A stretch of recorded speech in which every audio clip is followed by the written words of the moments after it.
So we're going to be talking through the meaning and measurement of accessibility in DFT in the UK. Now, Jago and I have quite different areas of expertise, so we're both going to talk about slightly different things. But just to give you a bit of context, the Department of Transport has very recently published what we're calling a transport investment strategy. Now, linking back to a point that Andreas made earlier, this can be seen as the kind of philosophical framework that drives the values of the department, sets the policy agenda and the objectives that we're trying to achieve. And scheme promoters link back to this transport investment strategy when they're trying to justify any investment in the transport infrastructure of the UK. Now, this transport investment strategy is placing an increased emphasis on improving connections in the UK, so between people, employment, people and services, businesses and economies. And also the Secretary of State's very keen on saying that DFT is now a customer-focused organisation. Everything we do, every penny we spend should be improving the lot of the passenger and improving the transport user experience. The transport investment strategy is also aiming to support the creation of new housing and also delivering balanced economic growth across the country, so not just growth in the south, but also trying to facilitate growth in the north of the country. So for these reasons, we think that the analysis of accessibility and connectivity will become increasingly important over the next few years and decades. So talking you through this paper, I'm going to start by defining what we mean by accessibility. So it's got many meanings in DFT. I'll be focusing on just two. I'll then give a few examples of how we measure accessibility at a really high level for the purposes of strategic planning. So that's looking at really high scale in the UK to identify weaknesses in the transport infrastructure and the UK transport network and where we should therefore focus our investment and resources. I'll then hand over to Jago, who will talk through DFT's appraisal guidance. It's called WebTag, and how that recommends that we measure and appraise accessibility. So he's going to be focusing on the economic methodology and the monetised impacts.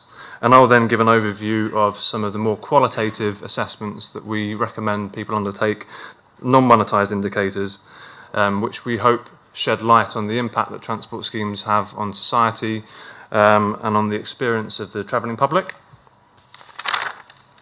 And then Jago will finish with some challenges and we'll put some questions to the audience. Okay, so in terms of accessibility, as I said, it has multiple meanings, but I think linking back to the previous session, two meanings really stand out. The first is accessibility means the ease with which people and place are connected.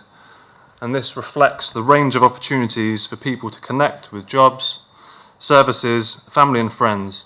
And importantly, it's in a timely manner, but as the previous session discussed, it's not just time that matters, also affordability, ease of access. So in this sense, this definition of accessibility is dependent upon where people choose to live, where services are located, the availability and affordability and the speed of the transport system. So the transport-specific element of this definition is sometimes referred to as connectivity, and when we add land use to connectivity, we get accessibility. So the term is also used in a narrower sense, and actually this is the sense in which that is used mostly in DFT now, which is the usability of the transport system for people with physical and hidden disabilities. So when we talk about accessibility in DFT, we tend to now be referring to physical and hidden disabilities, and we more refer to the first definition as connectivity. So just wanted to point out that the multifaceted nature of the concept does make it quite difficult to construct an overall measure of accessibility. So instead what we have is a system where we can appraise transport schemes by picking and choosing the relevant metrics that we draw upon, and that might be driven by the strategic case for a particular transport scheme. So it's generally analysed through its constituent elements, connectivity, land use and affordability. Okay.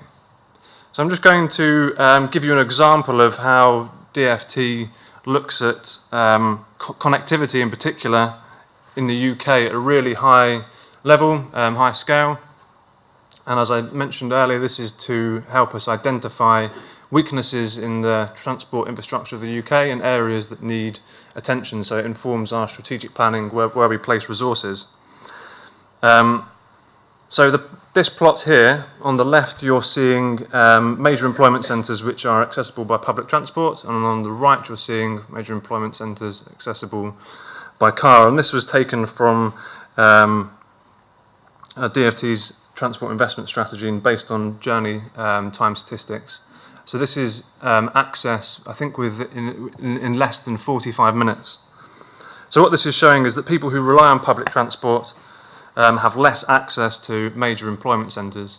We can also use these type of journey time statistics to look at specific origin destination pairings, and this can help us identify, for example, it has helped identify that most of the major arteries, transport arteries in the UK, run north to south, and there's less going east to west. So that helps us identify that there's a strategic issue there. We need to address the east to west, west to east corridors. There are other ways that we look at accessibility at a really high level. These ways aren't always used, but we've got a program of work in DFT now to get statistics on people's subjective experiences of the transport system more into decision making, into the strategic case for transport schemes. So for example, we can use the UK's British Social Attitude Survey, which asks the extent to which people feel able to travel without a car. And we also have a national survey called the National Travel Survey, which asks a range of questions about people's travel time, the purposes of travel, the modes that people are using, and if, for example, they feel they have any problems getting to the places they want because they lack connectivity, they have poor connectivity. So these measures, again, can give us some indication of transport user experience in the UK and subjective frustrations that people are feeling with the system, and can therefore help us identify where resources are needed.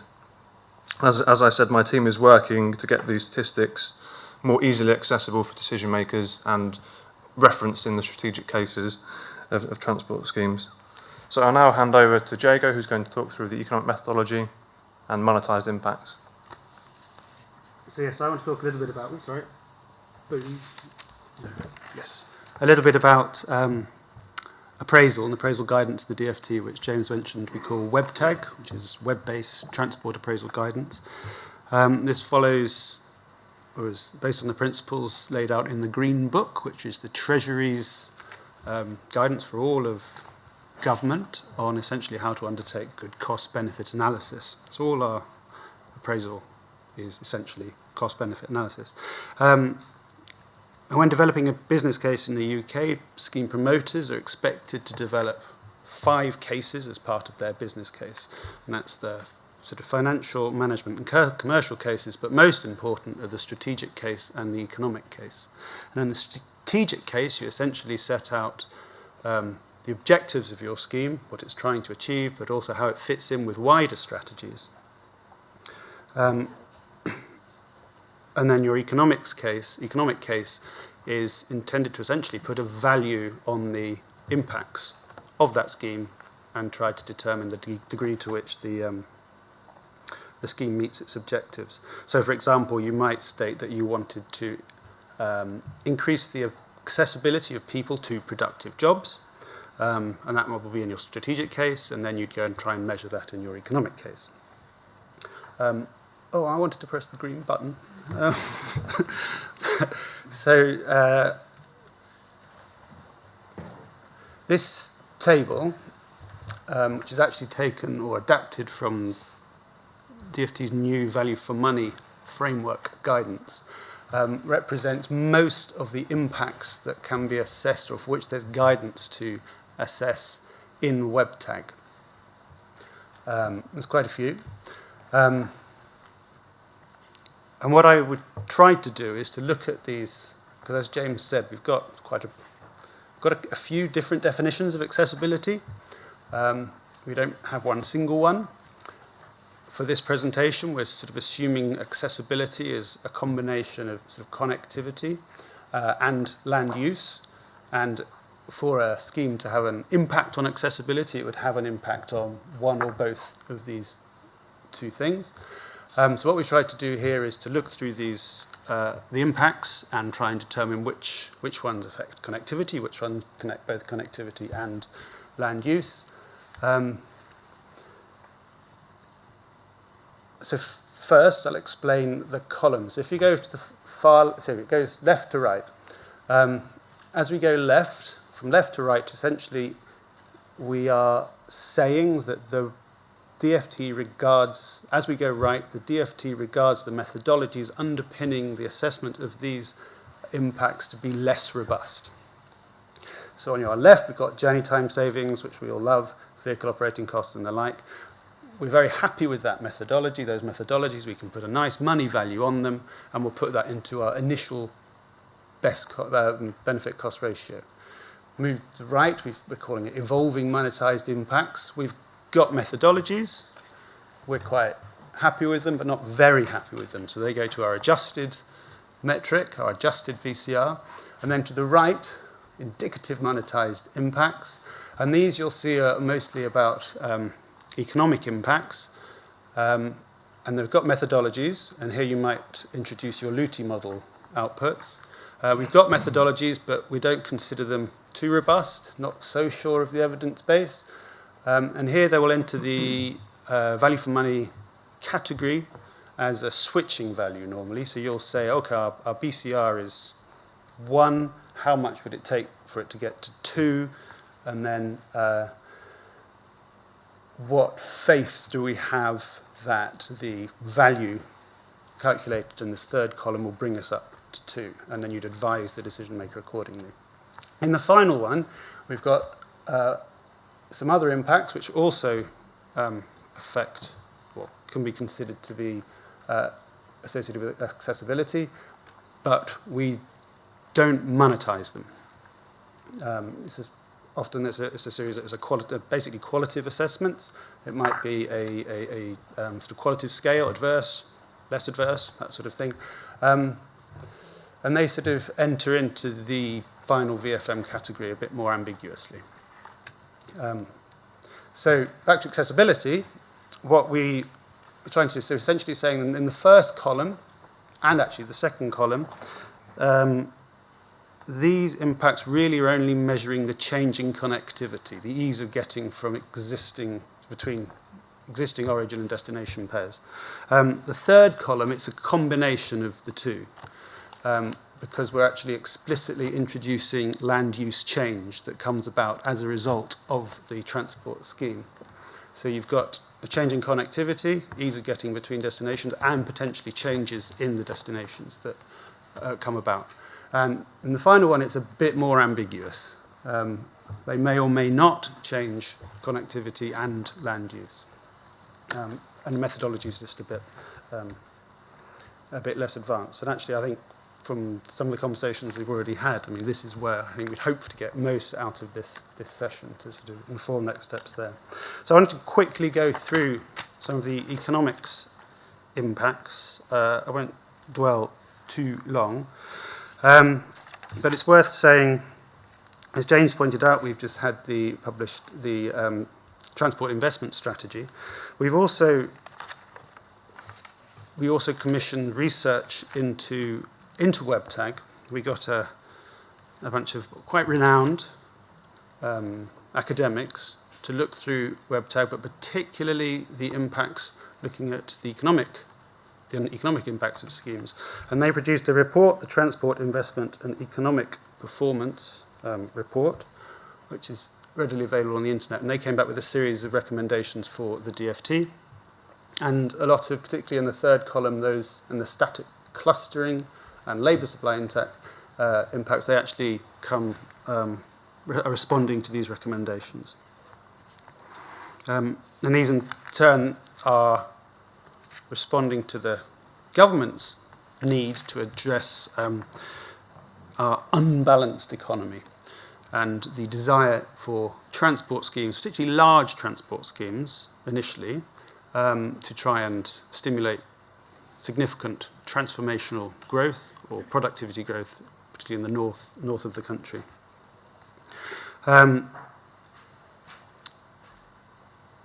so when we are looking at these various impacts, we have this. I've described. You've got several. You've got the robustness. You've got where it enters the value for money category, and also whether it's a measure of connectivity or connectivity and land use change.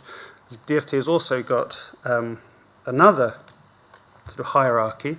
It's got 3 levels essentially of the modelling you can do, which is essentially the complexity of the models, and as you'd expect, that also goes from left to right. So you've got your models of impact, modelling of impact with fixed land use, and that's essentially column 1. And then you've got flexible, you've got fixed land use, but you're actually trying to understand the sort of more complicated dynamic or economic impacts that might arise from that. And the third level is flexible land use and the associated economic impacts. And again, this is where we would be starting with. There's a lot of use of sort of LUTI models currently. So the way you'd expect transport schemes to impact on the economy are essentially the transport scheme would change the generalised costs, transport costs between OD pairs. Essentially, these feed into transport models as time savings and vehicle operating costs. You then make the assumption that these changes in generalised transport costs will raise productivity as firms and individuals can essentially undertake activities with fewer resources. You then take the next step to say that they may respond to these reductions by actually exploiting previously inaccessible opportunities and potentially changing the level of activity and the location of that economic activity, which is how we define land use change, so the intensity of use of a piece of land or a change in that use of the land. Accessibility can also be changed by the use of a change in the use of land, and not necessarily the transport scheme itself. So here we have the dependent development. It's under induced investment. So within that, there's something called dependent development, and you'd be saying we've got a large, a new residential site, housing site, lots more cars on the road. What's the impact of the transport scheme on the transport network, and therefore what sort of intervention might be required?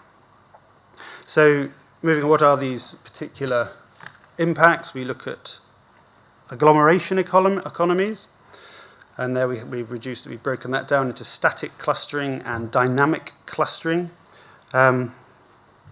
Essentially, by static clustering, we're trying to estimate, essentially by reducing the effective density of a place, bringing people close together. By bringing people close together, they'll talk to each other like we're doing here, and you will have essentially, we're assuming an increase in productivity as firms and individuals are brought close together, firms closer to labour markets, and so on.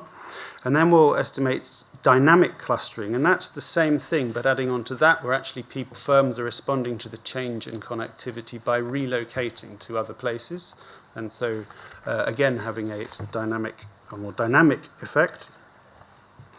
Another possible impact of improved accessibility are employment effects, which we look at as the supply of labour or the movement to more productive jobs. If you see in the second column, so again, this is the labour supply. The change in labour supply is assumed to be as a result of the change in connectivity. And here we make a series of assumptions to try and determine how many people would now enter the labour market that didn't before because of essentially commuting costs.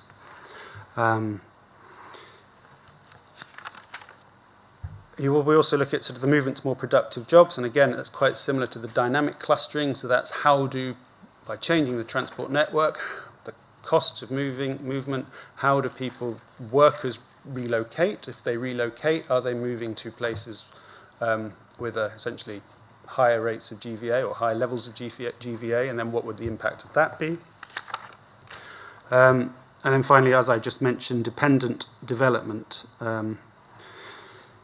where you will try and determine the impact of a transport scheme that unlocks land. And so this is essentially measured with land value uplift, a measure of the land value uplift. So what is the the land might be categorized as brownfield. It becomes a nice commercial site, or a field becomes a housing. Agricultural land becomes residential land. The land value changes accordingly. And so it's that value that enters into your value for money category. So essentially, I suppose I'm trying to say is that currently in WebTag, with regard to economic impacts, these are essentially measures of the change in accessibility on productivity, labour supply, productivity and labour supply, I suppose, and I suppose, and also, and that's in, it enters into the value for money category as a change in GDP, rather than change in productivity, but also land value uplift, which comes about by the change in the value of the land as a result of the scheme. So then I'm going to pass back to my esteemed colleague to talk about the more non-monetised impacts. So I'm only going to talk very briefly about the non-monetised impacts on the far right of the screen there. So we think that actually it's these impacts where most work and research is needed, both on to improve the methodologies, but also to, importantly, think about how these metrics feed into decision making and can actually influence not only whether investment goes to a particular area or not, but also the design of particular schemes. So we think that work needs to be done to strengthen this area. Focusing on the accessibility indicator, so this is the only indicator in our transport appraisal guidance that we give the name accessibility to. It actually focuses purely on public transport, so it looks at the public transport corridor, and we look specifically at access to services such as health services, GPs, educational facilities. And what we do is quite simple. We look at, we compare journey times in the do something scenario to journey times in the do minimum scenario, and we identify where and for who there might be accessibility benefits to that particular service. So it's more of a social focus, because we're interested in public services, and we're also interested in particular public groups. Now, one other point to make is with all of the indicators on this slide, these can mask differential impacts across different social groups. So one of the things we recommend in our transport appraisal guidance is that scheme promoters map the impact area of their transport scheme and identify the different groups in those areas, so children, older people with disabilities, and compare how the impacts of the transport scheme are affecting those different groups. And we can also ask scheme promoters to think about the detail of a particular scheme, such as are the level boarding curbs. So as Jago's already touched upon, this analysis for the non-monetised impacts, it doesn't feed into the benefit-cost ratio for a scheme, but it can influence the value for money category of a scheme. So the value for money category takes the benefit-cost ratio and applies a qualitative assessment using these other non-monetised impacts to come to a final recommendation for decision makers about the value for money of that particular scheme. However, the way that it influences value for money is quite often ambiguous, which is why I said more work needs to be done in this area to decide how these indicators can influence decision making. It's worth saying we do also look at other impacts such as severance, the separation of residents from facilities and services caused by infrastructure. We also look at personal affordability, so the cost of travelling, focusing on, again, the social impacts for particular groups, looking at the cost of travelling to employment or education. So that was all I was going to say on the non-monetised impacts, and I'll hand back over to Jago to finish the discussion. Yes, I suppose one thing WebTag does seem to do, it does provide a number of different methodologies and by extension metrics to measure changes in accessibility. And so it's actually very flexible. and allows scheme promoters with very different schemes and different objectives, aiming to serve different segments of the population in different ways, to put together a case. But there are many issues. So I wanted to quickly go through a couple we've identified. I suppose the first is the fact that it is so multifaceted. Before we came here, we were saying we need to do more work to more clearly define the relationship between the different, I suppose, impacts or our concepts of accessibility, because it is quite difficult using what we have to construct some sort of overall holistic measure of accessibility. But after Cast's discussion this morning, I'm wondering whether that's actually what we're after or not. I mean, is it actually, should we keep it as it is? We've got lots of different metrics. Is that enough? Another point I think was also picked up earlier, we're looking at it's quite static. We're not that good at picking up the more dynamic or long-term impacts. Sometimes we are, sometimes we aren't. So, for example, the dynamic impacts on sort of the land use change impacts, dynamic clustering maybe, or the movement to more productive jobs, or when you bring in your heavy-duty LUTI models, we are actually trying to see how over time people move, houses move, jobs, firms move. So we do try and do it there, but we don't do it in some of the more sort of social distributional aspects. So, for example, we build a nice tram scheme, it raises land rents, less well-off people are forced to move to a place without a tram, and they've got to buy a car. But when we've actually done the initial appraisal, we would have, or they may well have done your social distributional impacts, and that would have said, well, look, this tram's going to benefit these people, but it wouldn't take into account the possibility that they might actually move. So again, that's an area we might need to do sort of more work on. And there's also a problem we have with when schemes are much more mixed, and they include more transport elements, other infrastructure elements, housing, commercial developments, and the like. And I think, again, sort of Cast's presentation this morning was quite interesting in that regard. It was the different ways you might approach the problem. So we do approach it. We approach it as a transport problem and as a utility problem, an economist's problem. And sometimes it is problematic. So there are many examples of schemes. Might be a combination of urban realm, cycling and walking, bit of residential development, but to make a place nice, but you take cars off the road, so you get negative time savings, and our BCR is rubbish. And so what do we do? What is it do we have to do to persuade our decision makers that this is a good idea? I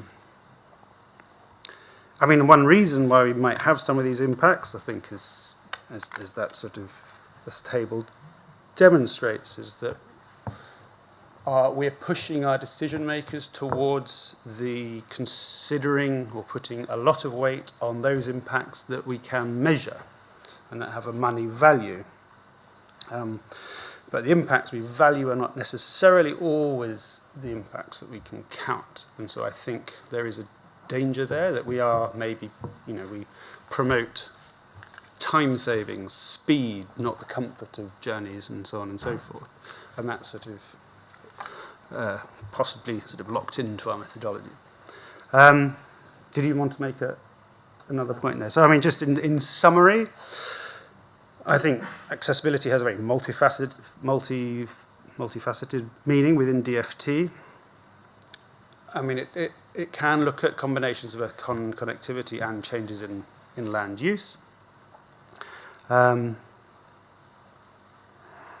it's quite a useful issue, but I think one of the things that would be most interesting to discuss here is how we might move towards incorporating some of the impacts that we've listed there, but also some of the things we've already discussed already. How do we get these ideas more centrally into our scheme development, our appraisal, and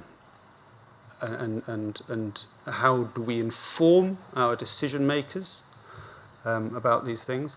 And I suppose another thing is a metric. Indices, these are things you measure over time.